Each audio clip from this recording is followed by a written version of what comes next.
Years ago, people would leave church. There's some people still do that. And I've seen it on social media and whatnot. They'll say, "We sure had church today." And I want to ask them, so bad, well, what did you have last week? You know? And then the spirit was high today, and so on and so forth. And I'm just kind of oftentimes wondering, does that mean, Brother Danny Fisher, that sometimes God's presence is better than others? I really don't think God is like that. You might have saw it in the news this week. There was this young man that is suing his girl because she was texting during the day. Brother Turner laughed and said, you probably saw. She was texting during the day. He's suing. He wants his money back because he said she wasn't paying any attention to him, so she's suing. I don't think God's presence is one of the things that we experience in life that's sometimes good and sometimes bad. My wife is quite fond of sweet potato pie. And as we travel, there are times when we'll stop and she'll see a sweet potato pie, or I will see pie and I will get her a slice. And sometimes she says, this is really good. Sometimes she says, this is really bad. Sister Green, I do not believe that God's presence is like sweet potato pie. Amen. Amen. I don't think that God is sometimes good and sometimes not. I believe that God is always excellent. Amen. I believe that that's how God is. I believe that God is always excellent. And so therefore, if the presence of God is in our worship, if the presence of God is in our church, then how dare we say that one Sunday is different than the other? The only statement that really could be made is that God just isn't here. But if he's here, and when he's here, he's always here. Amen. Yeah, amen. That's one of the things about church. I mean, because I hear people saying, what is church? Well, church, you got to have singing and shouting and all those kind of things. This is what church is. This is what makes you better. Well, growing up, that's kind of what I thought. I mean, because we grew up in a very charismatic environment. And so if really what we were expecting is we were expecting for the choir and the musicians to show out. We were expecting for them to perform. And if they performed well, then church is good. Then we were expecting for the preacher to bring forth a dynamic and inspiring sermon that ended in musicality and humming and singing and shouting, and we work ourselves into a frenzy, and then, oh, that was good church. But I experienced something that made me wonder. I looked at people when they were outside of the Sunday morning, 11 o'clock entertainment experience. And I watched their attitudes, the way they treat each other, what they say to each other. And I would think to myself, boy, that church didn't last long. Sometimes people were cussing each other out in the parking lot. Sometimes folk were mad. My grandmother on my father's side told the story, said there was a woman that would shout every Sunday and said she would get up and she'd knock her hat off. My grandmother said one Sunday, I took a big hat pin and I just kept sticking it. Now I thought to myself, boy, that wasn't really nice, was it? Church folk got stories of fights and evilness and meanness and so on and so forth. And so I asked the question, is that really church? Is that really what we're supposed to be? Is this how it's supposed to work? And so, for the benefit of us, I really want us to take some time to really look at this scripture as Paul is talking and was read by Sister Jasmine this morning in Acts chapter 17, verses 21 through 31, and just using the theme, when the church is too broad.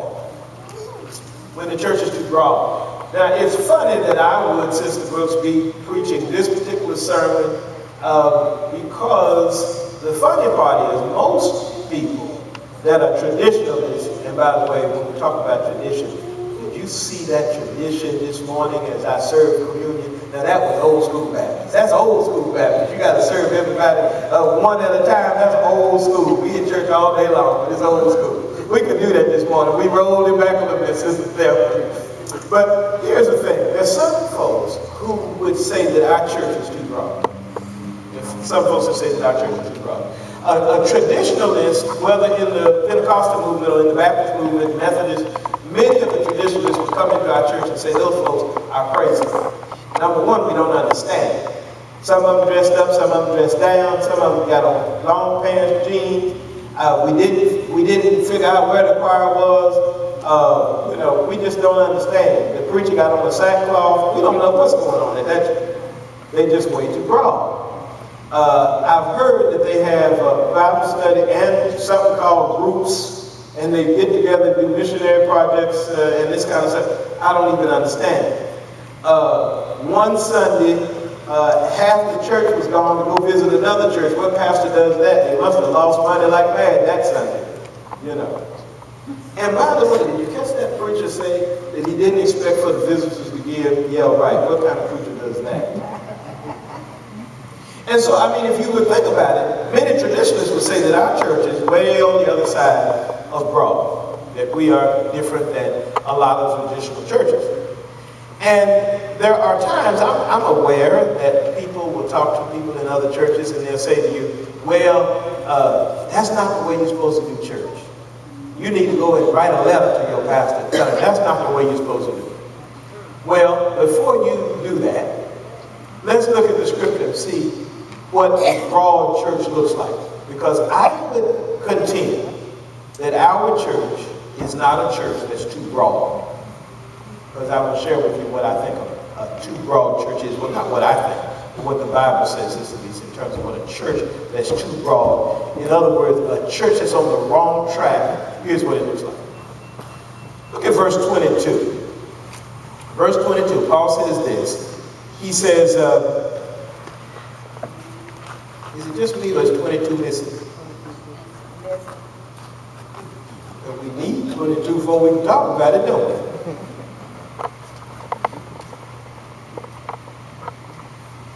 How did that happen?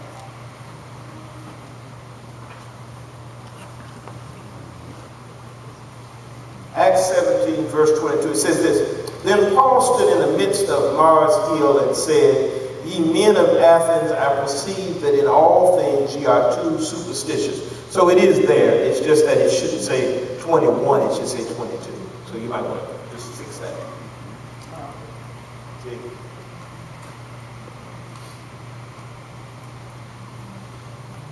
Paul says, I perceive that in all things you are too superstitious. The church is too broad when the true God lacks prominence. The church is too broad when the true God lacks prominence. He said you're superstitious. In other words, they had a different system outside of the system of God. You don't have to be superstitious when you worship the real God. Am I right or wrong? When you worshiping a real God, there's no superstition. I've been to some places, I've watched on television and so on and so forth, folks with all kinds of things that they're worshiping and doing outside of God. One, Dr. Carter talked about the strip club movement, whereby you got preachers standing in front of the pulpit or standing in front of the Lord's table, and folk are throwing money at you. Like in a nightclub. That's what strippers do. Not that I've been to a nightclub lately, but I've been told. They throw money at it. Then you've got preachers who are paraded as if they're gods. Now, you should have some care for your pastor. The Bible says that you should, have some reverence and some respect, and you should pray for them in every will, all those kind of things. But the pastor shouldn't be greater than God. You shouldn't put him on a pedestal as if he's God. Amen. See? The choir shouldn't be greater than God.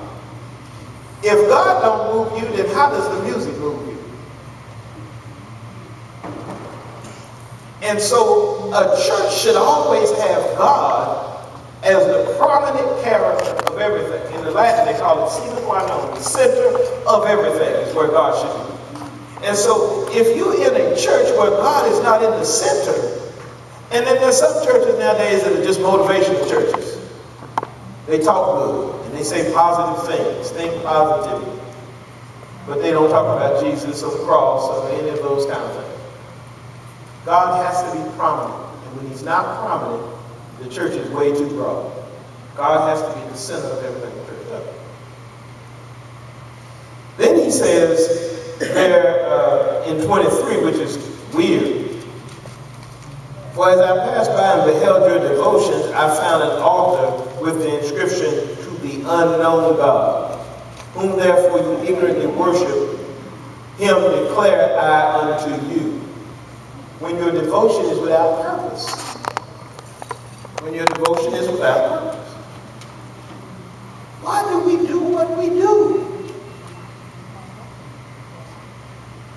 Why do we do what we do in church? I need things to be connected, Deacon Johnson. I don't like to be disconnected. Things need to be connected. Y'all might remember when we started off this month, we were singing a hymn of the month, and it was the wrong one. And the reason we knew it was the wrong one is because, you know, for some of us, we realized it didn't match nothing. And so Sister Jackie, we kept trying to figure out, where did that song come from? It doesn't match the scripture, it doesn't match what's going on in the theme of this season. We kept trying to figure it out. I mean, it would work. You could make it work if you wanted to. I mean, they all relate, because they should all be about the Lord, but we knew that something wasn't right. And so by the time we got to the office, and Sister Curry had sent an email out and said, I don't think that's the right song. I was saying, I don't think that's the right song. Somehow we had a typo or some kind of list that had not been done right. And when we got in the office, we realized that wasn't the right song. Why? Because what we try to do is make sure that, number one, we respect the season. Now somebody say, well, I don't think the church ought to have a season. Because I've heard people say, I've heard preachers say, I just get up on Sunday morning and whatever the Lord gives me, that's what I preach. And I think to myself, well, I ain't give you much. Now, think about this. I want you to think about it. Which one of you would wear a fur coat to church today? It wouldn't make any sense, would it? You'd be dressed out of season. And in some of our hard winters, you wouldn't wear shorts to church. So therefore, you do change depending on the season, right? For some of our more senior men, because the young men may not even know anything about this, but our senior men know about it. When the weather starts getting warm, you change the oil in your car. You go from your winter weight to your summer weight. At your house, I would watch my grandfather years ago, before they had all this technology with regards to insulation. He would have a big roll of plastic and tape, and he would be taping the windows and caulking. He'd shake it. You remember they would caulk the windows shut for the winter. And they wouldn't pull that caulk off until it was time to open that window in the summer. We didn't have what's called central air. I remember used to burn up, we had the little double metal fans in the window. The day a kid would be, they said these kids, they can't control this. If we could control ourselves, if you put your finger in that I don't know what would happen to your hand. But what I'm saying is that there's a season, and because of the season, you dress a certain way, and the way you dress is on purpose. That's my point. So why would you do something on purpose, such as lay your clothes out at night to go to work on Monday morning? Why would you set your clock to get up? Because you're doing that on purpose. For those of you who are retired, you got your routine. My grandmother used to do all her business on the 3rd. The 3rd of the month, she was doing business. She knew she was going to have her check. Either somewhere between the last day and the 1st of the month, 3rd of the month, she had me driving around. We would go everywhere. We'd go to the bank. She had a couple of bills she had to pay. Had to go by Catherine's, a little store where she buy her clothes. We'd have a little lunch. All on purpose. Now, when she going to take care of her business on the 21st of the month? No. She do it on the 3rd because she knows that's on purpose. So why should the church act without purpose?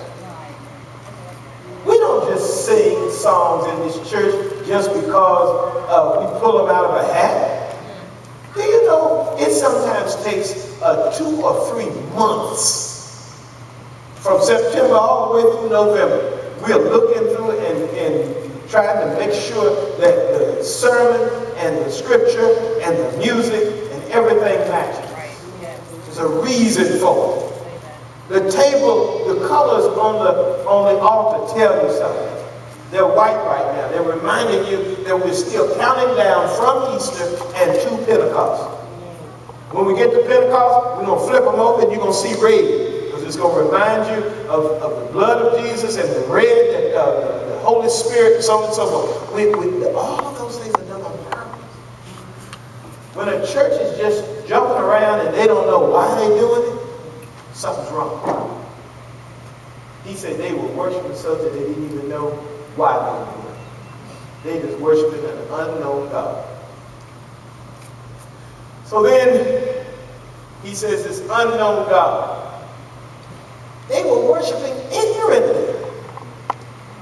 Not only were they without purpose, they were worshiping ignorantly. They didn't know why they were doing what they were doing. And sometimes that's what happens. People are just doing stuff. It feels good. It sounded good, so we just did it anyway. I know some churches, and again, I'm just telling you why we're not that way. I'm not necessarily talking about the church per se. I just want you to understand why we don't do it. You know, there are some churches, and I think they used to do this in this church. I asked why, but nobody can tell me. The preacher walks in, and the whole church stands up. Now, I heard somebody say at one church, they said that when the preacher comes forward, he is the bishop, and when he comes forward, all of y'all stand up in reverence to him.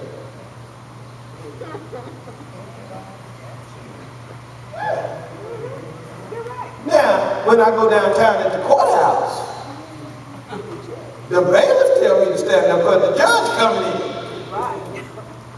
And I wouldn't stand up for him if the bailiff wasn't getting ready to lock me up in a minute. But sometimes we do these things and we don't even know why. There is no biblical context or pretext or any text that tells us that that's what you ought to do because the preacher came. People are making up dumb stuff and putting it like it's some kind of law, doing ignorant things. Who am I that the church ought to stand on their feet and stop worshiping because I walked in? That's about the dumbest thing I ever seen. I'm serious. And chips fall where they may. They don't invite me to their church no way, but they know I be talking about this dumb stuff. Because why would you do that? If Brother West is in the middle of singing and praying, because you know these preachers don't come in at the same time, right? You come in when you get ready. You're in the middle of singing and praying, then all of a sudden you got to stop the rhythm of your worship. Because guess what? The preacher just walked in.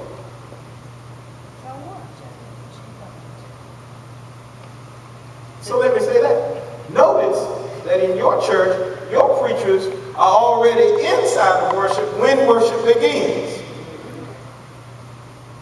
I'm going to let you in on something I'm probably not supposed to. They're probably going to kick me out of the preacher club that I don't belong to. Do you know what the preacher is doing before he comes into worship? In many churches. Talking. Socializing.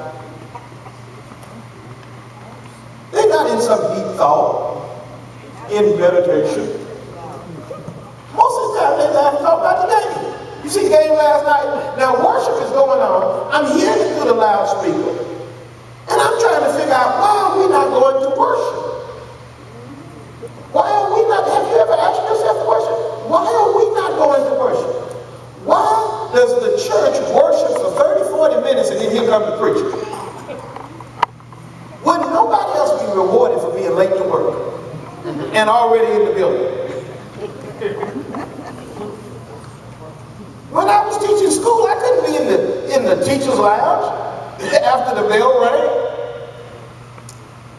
Well, I'll be able to study. Call me when it's all over. When it's my time to preach. Does that sound like any? And if there are preachers, and I know they watch this stuff on the YouTube and all that kind of thing, don't get mad at me. Change your practice. Amen. Amen. Stop doing dumb stuff. Show up to worship. Read Leviticus once in a while. And you'll find out that the priests arrived before the people arrived. Because they needed to be prepared for worship. Worship is something that we do together. How could me and the preachers of this church be sitting in the back, drinking coffee and laughing while the church is worshiping? We should all be worshiping. We should all be together. And so, some of this stuff is just ignorant stuff. Look at verses 23 and 24. So it says that you ignorantly, whom therefore you ignorantly worship, the Son of God.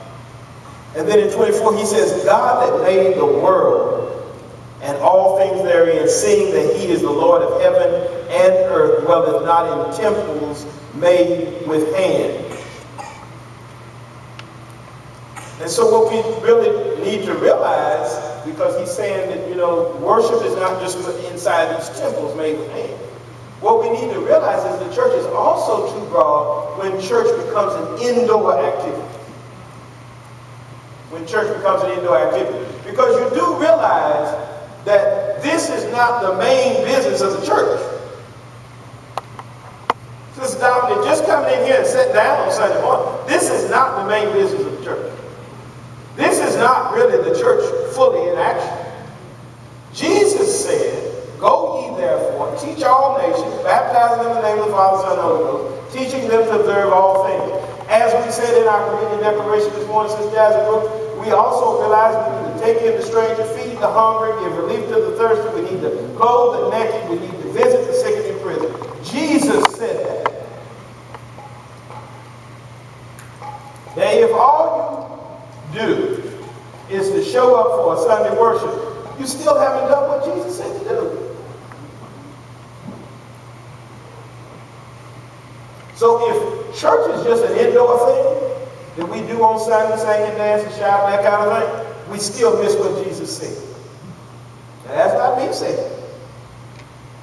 As far as I'm concerned, being a preacher and all, preachers are glad when people show up to church. And I should be encouraging you to show up to church. I get more bread on my butter. More butter on my bread. As long as y'all show up every Sunday, But the fact is, this is not the only thing that should be done. The church, as I say that, should not have all this money going to itself. That's a problem when all of the church's money goes to itself. Build a better church, fatten up a preacher, that kind of thing. At some point in time, something needs to be done for those outside of the church. That's why we do the prison ministry. That's why we have done the feeding ministry in the past. That's why we do those things. That's why we have gone to nursing homes and given them. It is our job as the church to not only care about ourselves, but to also care about those outside. Some are already, they're back on 3. We are on 4. Give us one more advance. And the survey says, there we go. The church becomes an indoor activity. So the church should not just be indoors, inside itself. It's not just inside the temple, but it is the work outside. That's not attractive to people. We've had members to leave this church because they said that there was too much to do, or because they felt bad because I said that you're supposed to be doing more than just coming to church. But that's the truth. There are people who are still hungry, people who still need to be in here. Now, I'm going to be honest with you in the sense of political party and political kind of things. I don't necessarily know which side you got to go with anymore. You just have to, I guess, go renegade and just go with Jesus alone. Because all the folk in Washington who say they with Jesus, they're not doing what Jesus said. Amen. He said to visit the sick and in prison. They said, well, the sick, let's make sure to make them sicker. Take all the insurance away from them. Let's disproportionately put those people in prison that are black and brown. In terms of feeding the hungry, we're taking lunch money from the kids. And so again,